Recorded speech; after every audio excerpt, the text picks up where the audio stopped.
कल रात मैं अपने पड़ोस में अपने एक मित्र के यहाँ डिनर करने के बाद एक कट से विज़िट के लिए चला गया।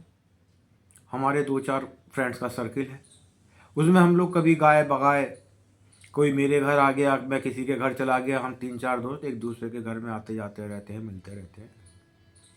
तो हम तीनों चारों दोस्तों का एक ग्रुप है कि जैसा मैंने आपको बताया। तो हम एक दोस्त का एकत्रित हुए कल रात को। तो उसमें से एक मेरा दोस्त बड़ा दुखी था। हमने उससे पूछा कि भाई तू क्यों दुखी है, हमारे होते हुए क्यों दुखी है? हमारे होते हुए तो तुझे बहुत ज़्यादा दुखी होना चाहिए था, क्योंकि हम जैसे दोस्त हो तो दुश्मनों की ज़रूरत नहीं होती। अरे बोला नहीं भाई, मैं तुम्हें क्या बताऊं, मैं तो अपना दुख भी साझा करने की किसी के साथ स्थिति में नहीं हूँ। मैं तो बस सबको एक सलाह देता हूँ, नेक कर्म करो, नेकी मिलेगी। गलत कर्म करो तो गलत मिलेगा। जो जैसा कार्य करता है उसको वैसा ही फल मिलता है, चाहे आज मिले, चाहे 25 साल बाद मिले, चाहे 10 साल बाद मिले। हमने कहा भाई तूने ज्ञान तो बहुत दे दिया, पर हमें कारण भी तो बता इस ज्ञान बांटने का।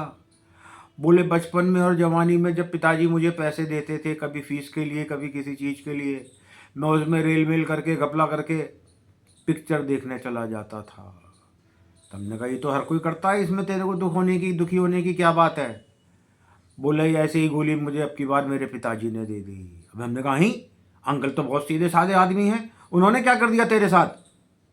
बोले मैंने उनको रुपए दिए थे 4 धाम यात्रा में जाने के लिए, बोले मैं चला जाऊंगा। अब मुझे पता चला 4 धाम यात्रा तो गई नहीं, उन पैसों से गोवा की विजिट करने चले गए। भाई साहब मुझे अपनी जवानी की गलतियां याद आ गई। आप लोग ऐसी गलती मत करना। हमने कहा हाँ भाई, ध्यान रखेंगे। ज्ञान तो जहाँ से मिल जाना चाहिए लेना चाहिए। नमस्ते।